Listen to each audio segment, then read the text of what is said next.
Hi, Kunal. Thank you so much for joining us on The Road Less Traveled. This is season 2. And like I said, you're our first guest. I'm extremely excited to speak to you for many reasons, but mainly, I really think you exemplify the road less traveled in the journey that of your own journey to being to being an entrepreneur. And I'd like to focus our conversation today really on everything about you as an entrepreneur. And thank you for doing this. Well, thank you. Thank you so much. It's wonderful to join you on this. And I was really looking forward to our conversation. We'll keep it light, we'll keep it fun. And yeah.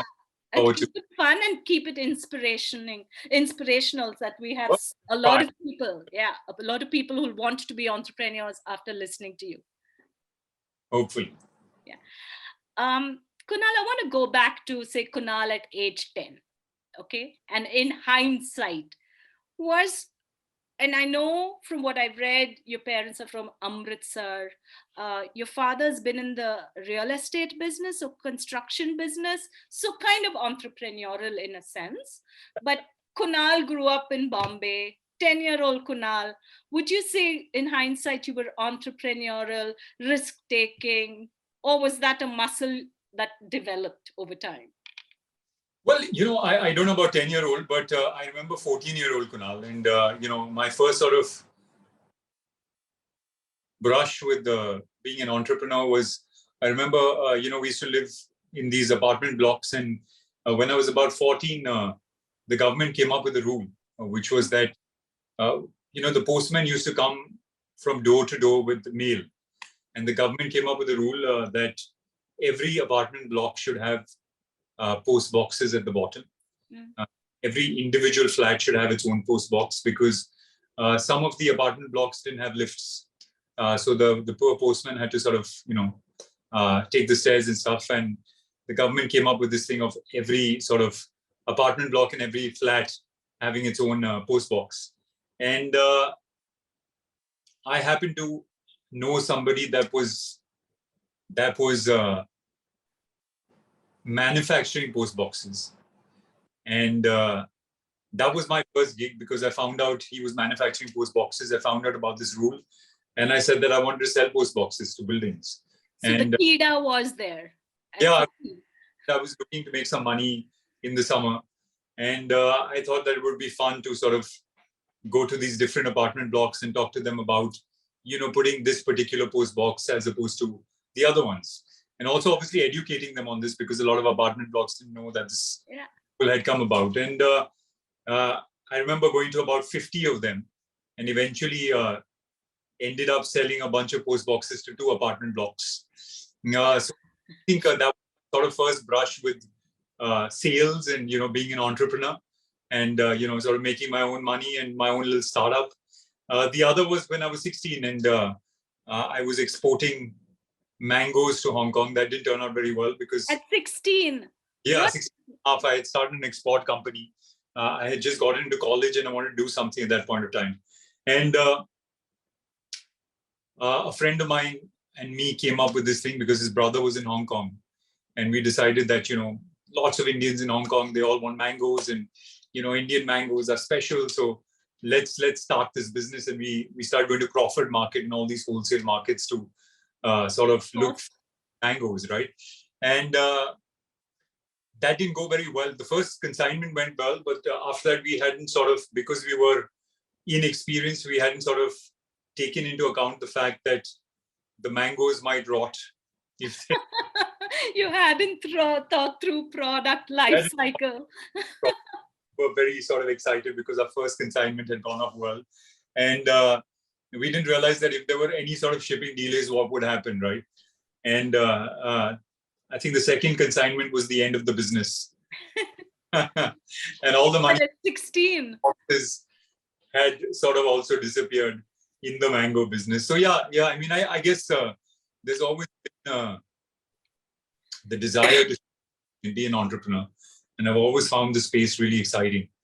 And fortunately, I find myself in a really interesting place, which is a sort of, I find myself in a place which is 2 things that I love, which is technology and media. I want you to hold that thought, because my next question goes back to where you are now. But it's so funny. I do want to share, though, at 16, I was resisting being an entrepreneur. We had a photography business, and during the holidays, my mother said, "Why don't you come and help out at the store?" And all I did was use it as a meeting place for friends, and just the idea of being an entrepreneur was never appealing. And it's so funny that it continues to remain a topic in my life to date. But that's for when someone asks me the question. But coming back to you, Kunal, Right. why Keto? And we won't touch on your being an actor in the other questions, except for this, because I think that's an important road less traveled. How the journey from actor to entrepreneur? I understand it runs in parallel, but definitively, at one point you were an actor, and then you became an actor and an entrepreneur. So if you could tell us both about Keto itself and that transition. Enjoy the most, at least I do, when I've spoken to hundreds of friends that are entrepreneurs as well. I think the thing that you really enjoy is how do you solve a problem, right? And I think all entrepreneurs at some level and very successful companies, I guess, are trying to solve problems. You identify a problem and you're like, what can be the solution to this problem? And can I build something that can sort of find that solution, right? So I was working in the social space. I was working with a number of NGOs. And the problem that I identified was that these NGOs were having a really challenging time, except for the top couple of ones who had regular funders and stuff. The problems that these NGOs were facing was that the cost of raising funds offline was very expensive. So sometimes it was as high as 50-60%. The second challenge was that it was very difficult for them to reach out to a new donor base. And once they reached out to their donor base, it was they couldn't reach out to them over and over again, because once you've given, it's very unlikely you're going to give again for a while. And my whole thing was that, can we sort of solve this problem? Because I met so many people, friends and people from my family, and had conversations about them, about how they all wanted to make a difference. They all wanted to donate to charitable causes, but they were never certain whether the money was going to the right place, right? So for me, it was a very sort of strange place, because there was all these people that needed helping and all these people that could help, but somehow these, they weren't interacting with each other, or they weren't. The twain hadn't met. Correct. And there was no trust in that system, right? And the idea was that, we spend so much time on our smartphones and computers and stuff. So can you sort of build technology that makes it A, very easy for people to give, and B, makes it, creates a feeling of trust, because you know who you're giving to and where that money is actually going. And that's how Keto was born. It's an abbreviation for Key to Tomorrow. Because the belief was that if we can sort of democratize capital, which means very few people actually have access to capital at that point of time, at least. If you can sort of democratize it and make it simple enough that if you have a need for capital for your social need, medical need, or an entrepreneurial need, can we make sure that you have enough people to reach out? It started with trying to solve the problem of these NGOs, and obviously over time has become much more than that. I love the coining of Keto. It really brings up the image of something opening up. Talk to me about the transition or the parallel life. Yeah, I mean, honestly, I never felt like there was a transition. I just felt like it was one more thing that I loved that I was doing, right? So, I mean, I also have a bunch of hobbies. I write, I fly planes, I race cars sometimes. And it's never felt like I was going from being an actor to a writer, from an actor to being a pilot, or I was going from an actor to being an entrepreneur. It just felt like I was exploring another part of myself. And, it often takes me back to a conversation I had with Mr. M.F. Hussain. He was the first person that directed my first film.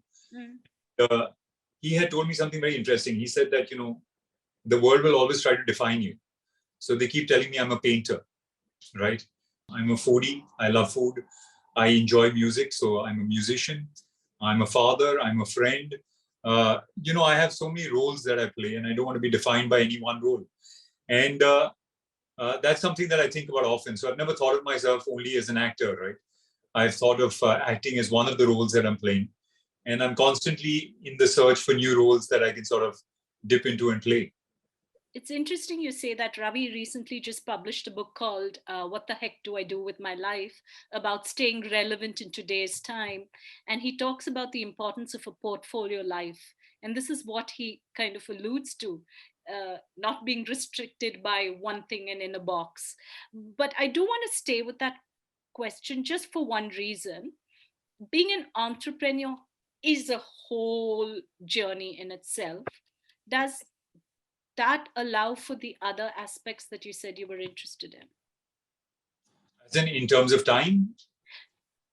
Yeah, or mind space, or you at that point in the journey that it does, and there was a time when you had to straddle things.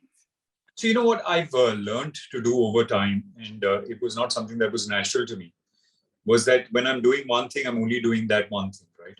Mm-hmm. What I mean by that is that my mind is fully occupied by what I'm doing in the moment. And I've had to sort of train myself over time to, so supposing I'm flying a plane, I'm only flying the plane right now, right? So uh, I'm focused on what I'm doing in the moment. And I find that when you do that and when you sort of divide your time and what you're doing is what your mind is focused on, it never feels like a challenge, right? You feel like, oh my God, how do I do that as well? That happens when you're doing one thing, but you're also thinking about three other things. So you're thinking, you're in your wearing your entrepreneur hat, but you're also thinking about the next script that you have to develop, and you're also thinking about the fact that you'd like to go racing, or you're thinking about the fact you want to catch up with friends. And I think it's those distractions that make time management very difficult.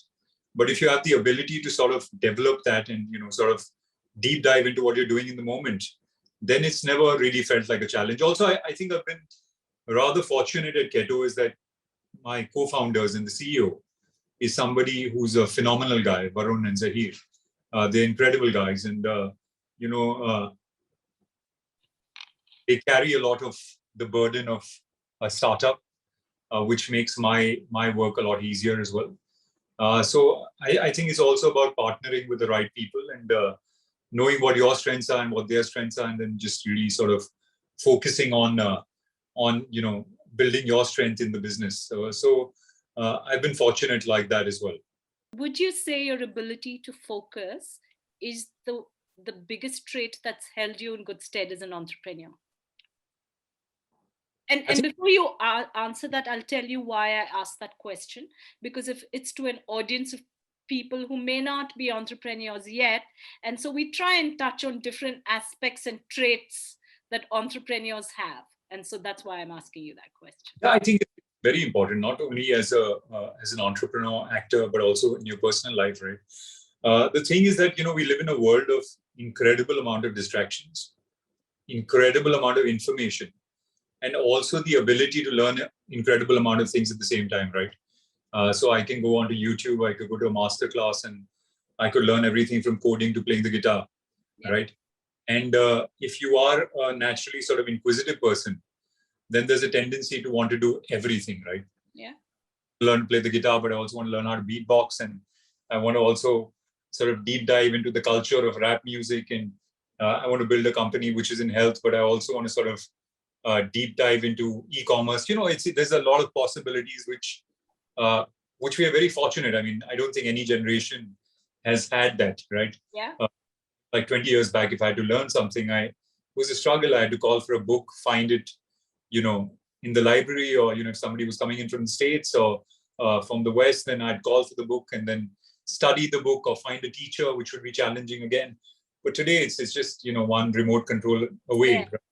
So it's right. So I think it's very, very important in a world that has so much distraction to have focus, right? And to know that there's a lot that you can build and a lot that you can learn. But at this point of time, you choose to build only this one thing and to learn only this one thing, right? And then maybe when you've built that or you learned that, then you can move on to other things, right? So I think focus is especially in today's world is incredibly important, because I mean, if I look at my parents' generation, focus was pretty much also easier for them, because you started in one job and you sort of did that till for You the rest. retired, right? Or if you were in a company, you started in a junior sort of post and went all the way up to maybe being the president of the company, right? So that was a badge of honor that I've done this one thing in all my life. But today the world is different, Yeah. which is why you have to sort of learn how to focus. Like I said, focus was not something that came to me naturally. It's been a practice, and it's something that I practice still every day, right? uh, I want to move though to now the failure aspect of it. And I know we're almost romanticizing failure, but it is singularly important. We don't talk about it enough culturally. I think we talk about it in the sense that Steve Jobs says, or but literally, failure in Indian culture is not acceptable. But it's so key to the entrepreneurial journey, and I think so key to life too. It's just that we need to normalize it and accept it and move on. I'd like you to spend some time, Kunal, on something that didn't work out, and eventually of course it worked out, but to be able to touch on that, and that how you overcame that. I think, like you said, it's very important to normalize failure. You know, I find myself in a place where failure is just such a big part of the work that I do. Whether you're an actor, you can work very hard on a film for a year, and you could be very convinced that it's a great film. And on Friday, the film releases, and everyone's like, "This is crap." Yeah. And by Saturday, the movie is over, and you've just put in a year and a half of your life into that, and it's not worked, right? And that failure is very public as well. Everybody knows that this movie's not worked in your last. If you're working in a bank and you've had a bad day, nobody knows that. But as an actor, everybody knows what Yeah. your last failure was. And similarly, as an entrepreneur, it is 1,000 startups is Yeah, going. we had 90 unicorns, but people are not talking about the millions and millions of ventures Correct. that have failed. But Yeah. So I mean, I think failure is sort of built into both the things that I do. And honestly, I think this sort of relationship with failure has been something that has been difficult for me to begin with. It was, at least. I was very afraid of failure, and it sort of played out into everything that I was doing, in a way that I was really not sort of deep diving into anything, whether it was my work or relationships or any of that, right? Uh, it was sort of dipping your toes into it because you're afraid that you'll give it everything, and it won't work out. then you'll be shattered. Yeah. But at some point, you realize that that's really not the way that you want to live your life, because unless you're deeply committing to something, uh, it's never going to be something that you really enjoy either, right? So I won't say that failure is not a part of what I do now, but it's not a impediment anymore, right? And I've started to look at success and failure both as an experiment with myself, because I think eventually that's what it comes down to is, who are you and how you're developing and what are the things that you enjoy and how much of yourself can you dig into, right? So for me now, failure and success both are an experiment, and everything that I'm doing is an experiment with myself, right? And that's how I look at it, and that's how I treat it, and I sort of deep dive into everything that I'm doing.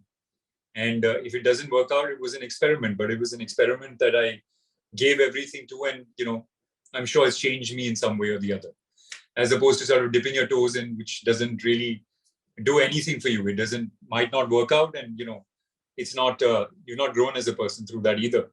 So for me, both success and failure are now experiments, and like I said, experiments with myself. And there's been so many. I mean, there's just been so many failures that have been part of my life, whether they're movies and stuff that I really sort of believed in. Uh, Was there a keto? Am I saying it right? I felt like I didn't say it right the first time. Keto yeah, is right. Uh, was there a version of keto that just had to be scrapped and then you'll had to rebuild and start from scratch, or innovation and change that you had to refigure completely? Were there instances? we never found ourselves in a place where we had to refigure everything completely.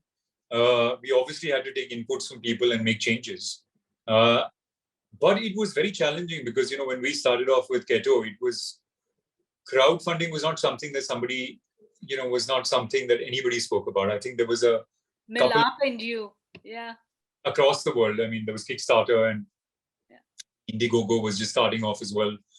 So we found ourselves in a place where, nobody understood what we were doing, whether it was people that were going to contribute or people that were raising money, and also investors. I mean, we live in a world where all the investors will flock to something which is popular at that point of time. Really don't want to take a chance with something that's new.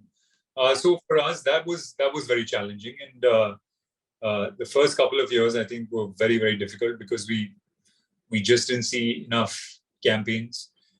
We didn't have large resources to sort of quickly create what we wanted to and scale up. So those were times that were challenging, but I think what you have to do is you have to sort of believe in what you're doing, and you have to be convinced by the idea, really. Yeah. I mean, I think that's most important. Even as an actor, I mean, you have to be convinced about the part that you're playing, otherwise it'll show, right? And as an entrepreneur, you've got to be convinced about the idea you're pursuing and the problem you're trying to solve. And I think as long as your belief is strong enough, sooner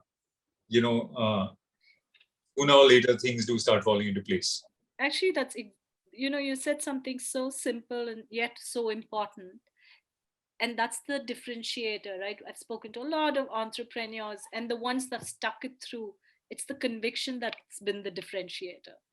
And I guess that's true of anything. Right. If you don't have conviction, you're not going to go the whole hog with that. No, so I'm glad you brought that up.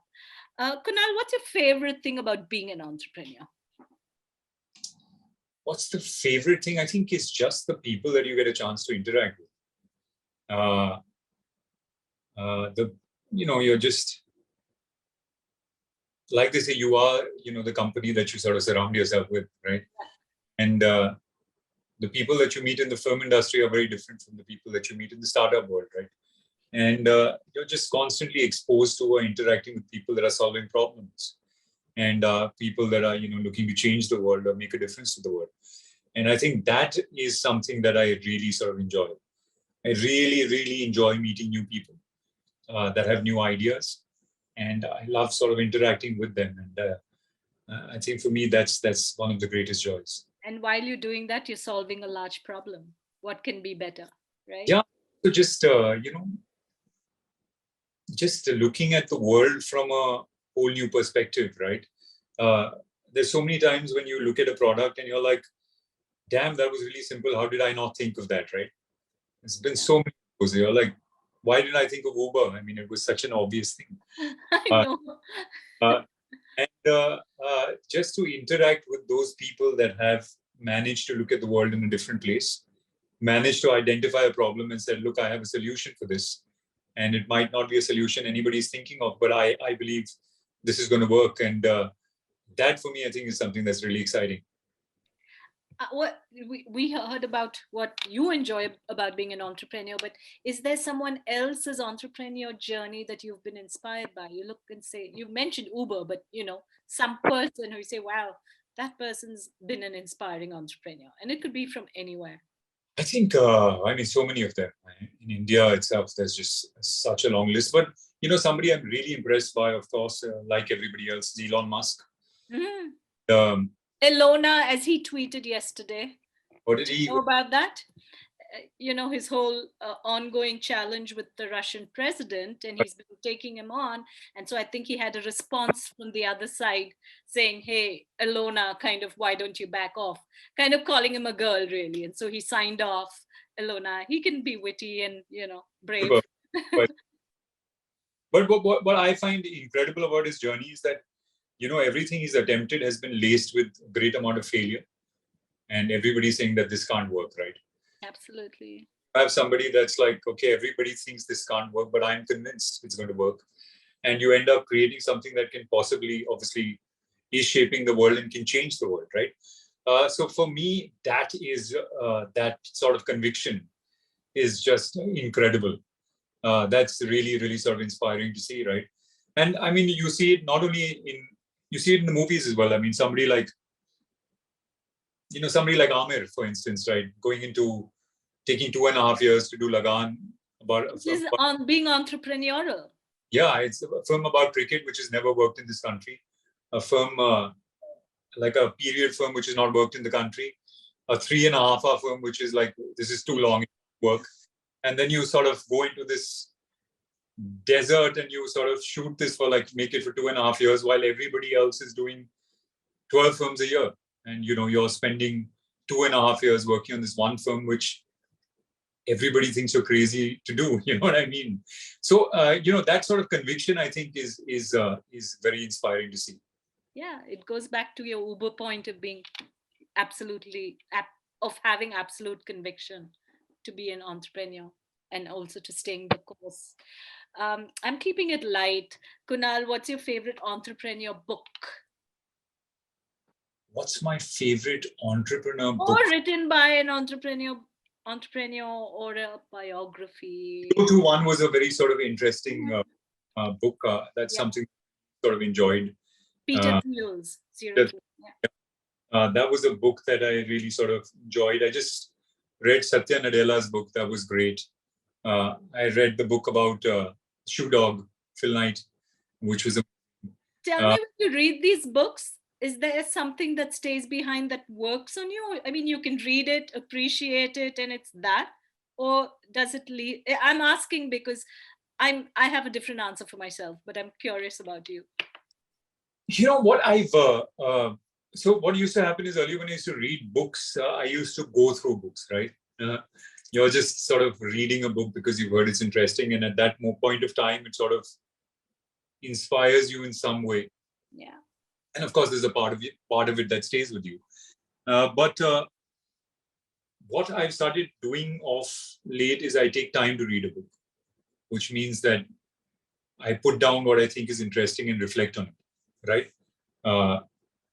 So I could read a chapter and I could find something really interesting in that chapter. And I might not go back to that book for another week now because I want to reflect on that particular that was written in that chapter, right?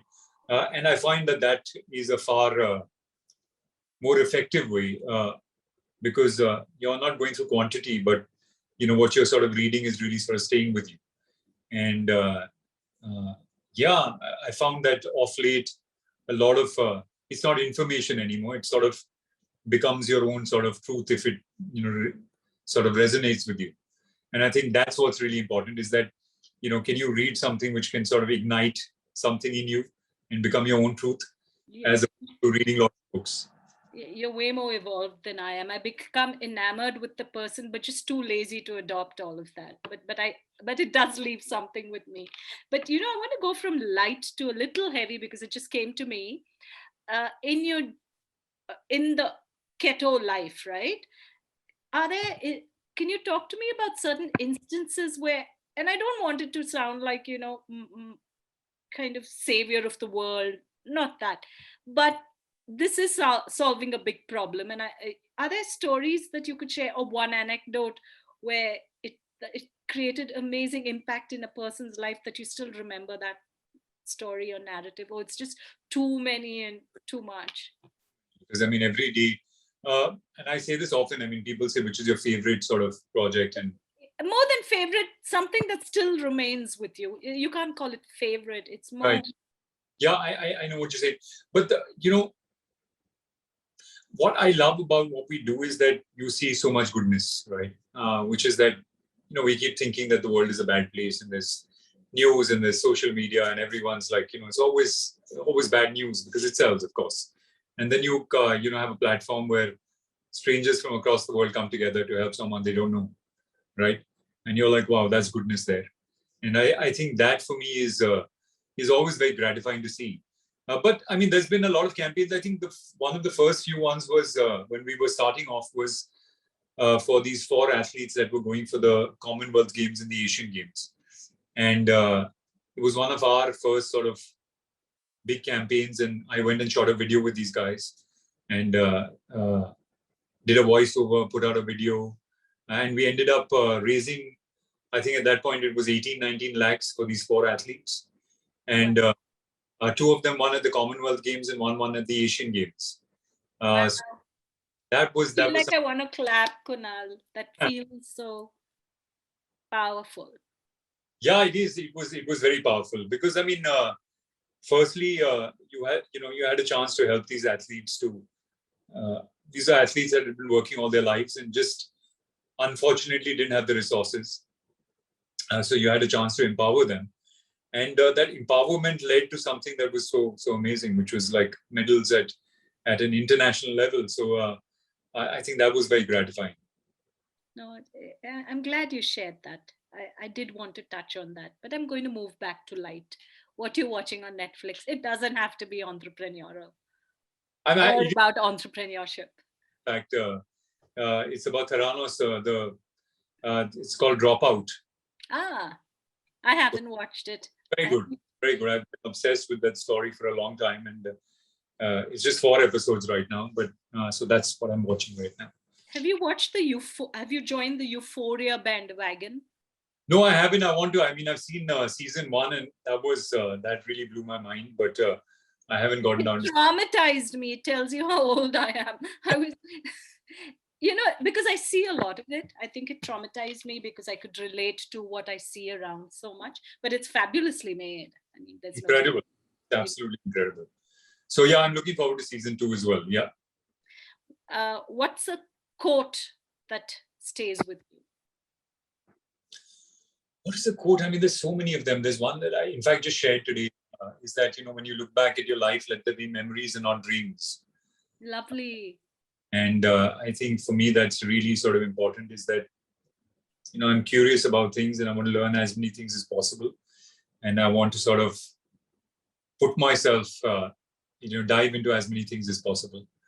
And yeah, I mean, you hear about so many people that there was this sort of survey that was done with the older people, and they said that what is the things that you would do differently in your life, right? And a lot of them said that I would spend time with my family a lot more, but I think the common thread amongst all of them was that I would take more risks in life. And you don't want to be in a place where you're looking back at life and you're like, shit, I should have taken more risks. I think a place where you're like, I did everything I could, and some stuff worked out and some stuff didn't, and that's fine. And entrepreneurship is about taking risks. Correct, it is indeed. And I'm going to end on that note because it nicely ties it up.